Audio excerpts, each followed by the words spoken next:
तक तो गया, अभी 508 सीढ़ियाँ ऊपर चढ़ना है।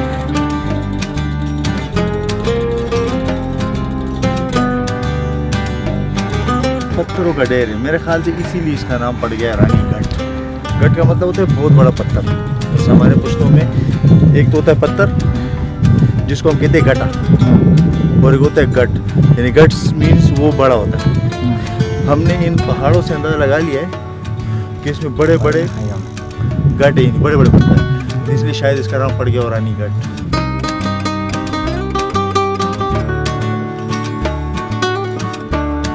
एक गारनुमा है ना? एक गारनुमा है। मेरे ख्याल से यहाँ पर बारिश वारिश है उससे बंदे छुप सकते हैं, साए के लिए भी है। रास्ता आसान है? रास्ता बहुत आसान है। मेरी ऐसी से पता चल गया होगा कितना आसान है।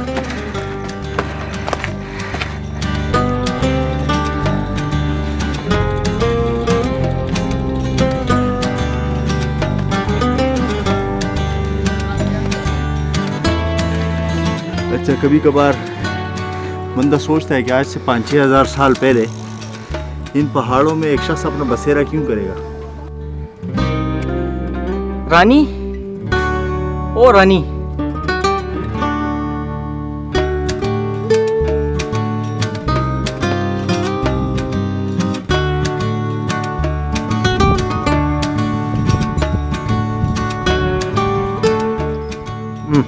अभी जब हम ऊपर आ रहे थे तो नीचे पार्किंग वालों से मैंने पूछा कि ऊपर गाड़ी का रास्ता है यार, तो उसने कहा हाँ थोड़ा सा आगे चल तक गाड़ी जा सकती है। फिर वहाँ पर एक बच्चा था, उससे हमने पूछा और ऊपर कितना जाना है, उसने बोला 508 सीढ़ियाँ। हमने बोला 508 क्या है, लेकिन अभी पता चल रहा है 508 क्या है।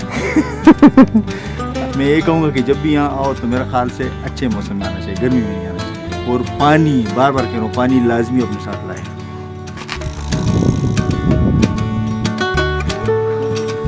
मेरे ख्याल से उसके ऊपर वो रानी बैठती थी। देखो वो एक कड़ा पत्थर नजर आ रहा है उस तरफ जरा देख, कैमरा घुमाओ जरा। अच्छा, वो कड़ा पत्थर नजर आ रहा है, मेरे ख्याल से रानी का तख्त वही था। इस रानी के तख्त ने तो हमारे सांसें फुला दी। फर्स्ट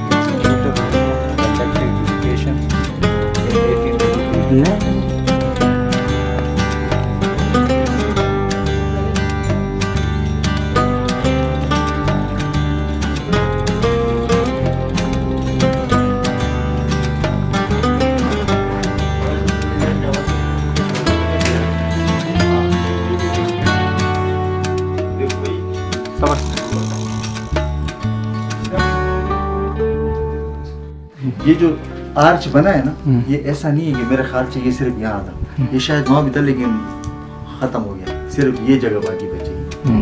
मतलब ऐसा नहीं है कि ये आर्च था और आगे ओपन, ये पूरा आर्च बना हुआ था। इसको समझो सेफ्टी उसके लिए हो सकता है कि एक गेट वे हो, बस जो भी अंदर आए तो इधर से आए।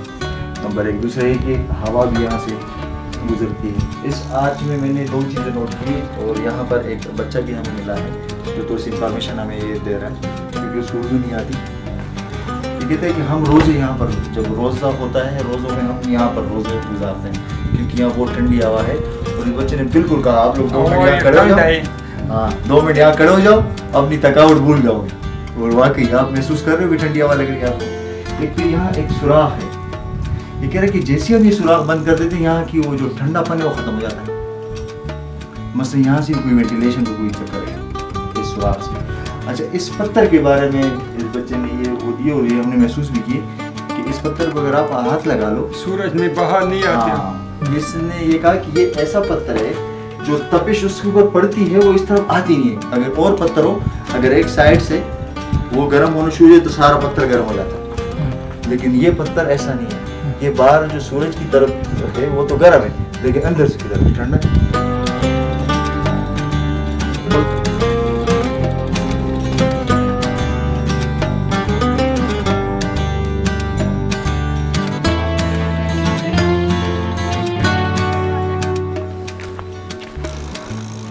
अच्छा, ये यही तो बात है ना, अब आप इसकी बनावट के अंदाज से देख लो तो ये क्या है? क्या तख्त है? तख्त तो नहीं हो सकता है।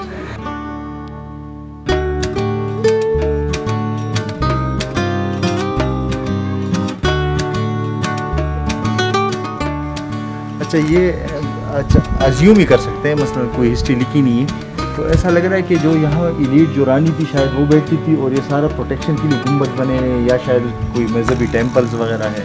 और अगर आपने देखा होगा ये जो ड्रेनेज सिस्टम अगर आपको नज़र आए, क्या जितने भी वो तो ड्रेनेज के लिए नाले वगैरह बने हुए कि वाटर ड्रेन हो सके।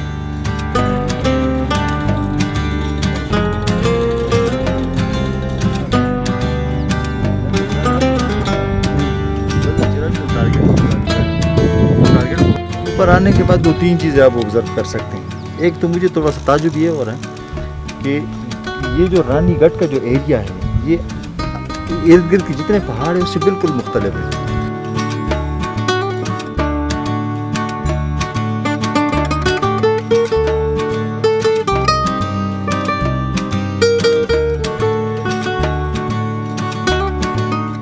को आज का प्रोग्राम रानीगढ़ वाला एरिया पसंद आया होगा और जो भी शौकीन लोग हैं तो उसके लिए एक नया पॉइंट भी है ये। हमने बहुत कोशिश की कि हम बहुत ज़्यादा एरिया कवर कर सके लेकिन नहीं कर सके, सिर्फ 30% एरिया हमने कवर किया होगा। इंशाअल्लाह ताला ये टू बी कंटिन्यू है। अगले दफ़ा जब हम आएंगे तो पूरा रानीगढ़ का विज़िट करवाएंगे इंशाअल्लाह। आपका बहुत बहुत शुक्रिया।